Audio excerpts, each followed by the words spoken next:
Azad Samaj party Kanshiram के अध्यक्ष माननीय व सांसद चंद्रशेखर आजाद आज दीक्षा भूमि पहुंचे। दीक्षा भूमि पहुंचकर उन्होंने भगवान बुद्ध तथा बाबा साहब डॉक्टर अंबेडकर की प्रतिमाओं का अभिवादन किया। इस समय काफी संख्या में उनके साथ पार्टी के कार्यकर्ता मौजूद थे। इस समय जापानीज लोग भी दीक्षा भूमि पहुंचे थे, उनको भी उन्होंने अभिवादन किया।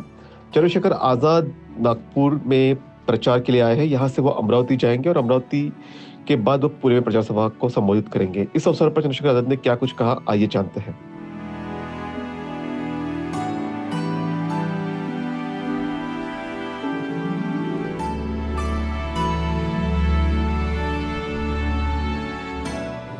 दीक्षा भूमि हम लोग हैं। इस दीक्षा भूमि यहाँ से पूरी दुनिया में शांति का संदेश जाता है, अहिंसा का संदेश जाता है, प्रेम का संदेश जाता है, मैत्री का संदेश जाता है, मानव मानव एक समान का संदेश जाता है।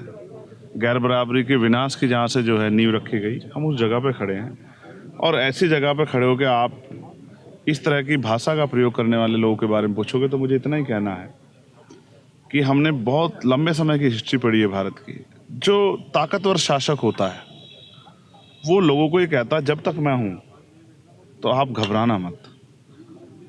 एक आदमी जो 7 साल से मुख्यमंत्री है, जिनकी केंद्र में सरकार है, कई स्टेटों में सरकार है, और वो लोगों से कहता फिरे तो आप समझिए सिर्फ चुनावी विषय है। वरना बताइए, पुलिस उनके पास है, एडमिनिस्ट्रेशन उनके पास है, पूरी अर्धसैनिक बल उनके पास है, आर्मी जो है प्राइम मिनिस्टर ऑपरेट कर रहे हैं, मीडिया से लेकर सब चीज़ों पे आज बंदी से दिखाई देती हैं हक की आवाज़ उठाते हुए। वो अगर उस पार्टी के लोग ये कहें कि एक रहेंगे, सेफ रहेंगे, कटेंगे बटेंगे, तो ये आप समझना चाहिए कि जो पावर में होकर कह रहे हैं तो ऐसी सत्ता क्या मामला है, क्या जरूरत है सत्ता की? जो सत्ता में बैठ के ऐसा कह रहे हैं। आपको याद है क्या कहा गया था 2013 में? 1 के बदले 10 सीट लाएंगे, और उन्हीं की भाषा देखो आज क्या कह रहे हैं कि हम अपने घर में सेफ नहीं है। आप समझो, उन्होंने जो वादे किए थे जनता से, वो सारे वादे खोखले निकले। अब उनका प्रयास है कि बुनियादी मुद्दों पर चर्चा ना हो तो लोगों को डराओ, और ये डर का खेल इस देश में लंबे समय, जब डर की बात आती है तो रोटी, कपड़ा, मकान, एजुकेशन, हेल्थ, अच्छी सड़कें, बिजली, पानी की व्यवस्था, ये सब चीज़ें पीछे हट जाती हैं। यानी कि सामाजिक न्याय, लोगों की बुनियादी जरूरतें, सब पीछे, सारे इशू जिससे जनता का जीवन प्रभावित हो, सब पीछे हट जाते हैं। बस एक ही चीज़ दिखाई देती है, भय। भय कौन खा सकता है किसी को?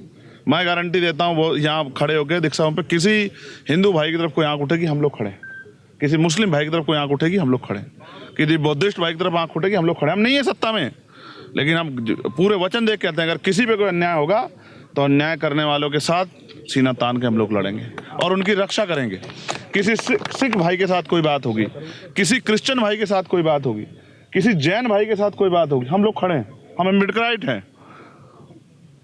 We the people of India, हम भारत के लोग हैं और हम भारत के अंतिम व्यक्ति के साथ खड़े हैं। तो क्यों डरे कोई? मैं पावर में नहीं हूँ आज। अगर मैं पावर में होता तो उत्तर प्रदेश के अंतिम व्यक्ति से कहता कि अगर आपको कोई डराने काम करे तो मुझे बता देना, उसको मिट्टी में मिलाने का काम संविधान के जरिए चंद्रशेखर आजाद करेगा। और वो क्या कह रहे हैं? डर जाओ, डर जाओ। उत्तर प्रदेश संभल नहीं रहा। 3 दिन से बच्चे और बच्चियां यूपी पीसीएस की जो तैयारी कर रहे हैं, लोक सेवा आयोग के बाहर अपनी समस्याओं को लेके सड़क पे, और बेटियां हैं, बेटियां जिनकी पूजा करते हैं भारतीय जनता पार्टी के लोग, नारा देते हैं बेटी बचाओ बेटी पढ़ाओ, वो सड़कों पे लेटी हुई हैं। खाने का नहीं पता, सोने का नहीं पता, और वॉशरूम से लेकर तमाम तरह की, और अपने सम्मान की भी वो करनी पड़ती होगी। और घर के परिवार के लोग कह रहे हैं आ जाओ आ जाओ। और वो जिस तरह से जब मैंने उनको कल देखा, मैं लगातार देख रहा हूँ, लेकिन कल उनकी हालत देखी तो मुझे शहीद आजम भगत सिंह की याद आई कि उन्होंने, उनके साथियों ने किस तरह से ब्रिटिश हुकूमत की जो है नींव हिला कर रख दी थी। ऐसी नींव उन्होंने उत्तर प्रदेश सरकार के लाकर, मुख्यमंत्री को चाहिए था कि सारे काम छोड़ के प्रयागराज जाते और बच्चों के साथ पूछते। जब सरकार कहती है कि 1 नेशन 1 इलेक्शन कराने की हम हिम्मत रखते हैं, तो 1 डे 1 शिफ्ट में एग्जाम क्यों नहीं करा पा रहे हो? वो नॉर्मलाइजेशन को का विरोध कर रहे हैं तो उनकी क्यों नहीं सुन रहे हो? आप किसानों के खिलाफ कानून बनाए थे, फिर आपने हाथ जोड़ के माफी मांगी कि अच्छे किसानों को, जिसके साथ बीतती है उसको पता है आपकी तबीयत कैसी है, आपको क्या जरूरत है, ये आपसे बेहतर मैं नहीं जानता हूँ। तो जो बच्चे पढ़ रहे हैं, जो देश का भविष्य है, नौजवान, उनके दिल पे क्या बीत रही है वो बेहतर जानते हैं। उनकी ना सुन के अपनी उनके ऊपर थोपना या किसी तरह से पिछले दरवाजे से भ्रष्टाचार को बढ़ावा देना, ये अच्छा नहीं है। आप ये देखो 41 सेंटर पे पेपर करा रहे हैं, 75 जिले हैं उत्तर प्रदेश में, यानी कि पहले आपने 34 सेंटर मान लिया कि उन पर नकल होगी, वो सुरक्षित ही नहीं है। तो क्या कानून व्यवस्था है आपकी? आप महसूस करके देखो बच्चे किस हालात में हैं, पढ़ाई छोड़ के, घर छोड़ के, अगर सड़कों पे कब आता है आदमी? मजबूर होके, निराश होके, नाउम्मीद होके कि अब उसको कहीं से न्याय नहीं मिलेगा, तब आता है सड़कों पे। और ये दिया है उत्तर प्रदेश की सरकार ने, जो आपके यहाँ के कोई नारा वारा लगा रहे हैं। उनको नारा लगाना चाहिए था कि हम बेटियों की सुरक्षा करेंगे, उनको रोजगार देंगे, नहीं दे पाए। सर, आपने महाराष्ट्र में काफी कम सीटें कॉन्टेस्ट की है, क्या रणनीति है? और उत्तर नागपुर में आप क्या नितिन राऊत जी को सपोर्ट कर रहे हैं? सच सुनना चाहते हैं हम उससे? तो सच ये है कि स्टेट की टीम ने जो जिन सीटों पर लड़ना था उन्होंने तय किया। मैंने उनसे नहीं कहा, मैंने उनको कहा कि आप 5, 6, 7 सीटें जो मजबूत हो वो लड़ लो, और अभी भी हम उन्हीं पे प्रचार करें जो मजबूत हैं। लेकिन वर्करों की इच्छा थी, क्योंकि पार्टी में इच्छा होती, हर आदमी भावनाओं के वश में है।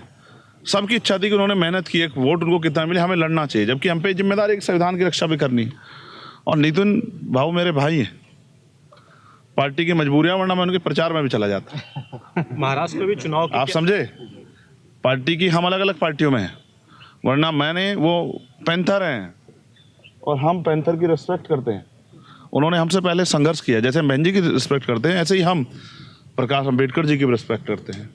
उनके परिवार के तमाम जो हैं हमारे लीडर्स, उनकी भी रिस्पेक्ट करते हैं। लेकिन हम काम इसलिए कर रहे हैं क्योंकि हमें जवाब समाज में भी देना है। तो हमने इसलिए उनके खिलाफ प्रत्याशी नहीं उतारा नितिन साहब के, कि उनको जनता का आशीर्वाद मिले। यहाँ तो ये भी नहीं पता जो आज किसके साथ है वो कल किसके साथ है। आप नहीं जानते हैं कि जिन्होंने मिल के चुनाव लड़े और उनकी पार्टियों कैसे उनमें टूट हो गई। सबको कुर्सी बैठना है, हमें कुर्सी पर नहीं बैठना। हम तो ये चाहते हैं कि हमारे लोग जीत के आएँ और वो आम आदमी की, जनता की आवाज़ असेंबली में जोर से गूंजाए, जो सरकार, बहरी सरकारों को उनको सुनना पड़े। और देखो, ना मेरे पे जादू की छड़ी है ना आप पे, ये तो जनता को तय करना है। जनता को जो अच्छा लगेगा जनता उसको जिताएगी।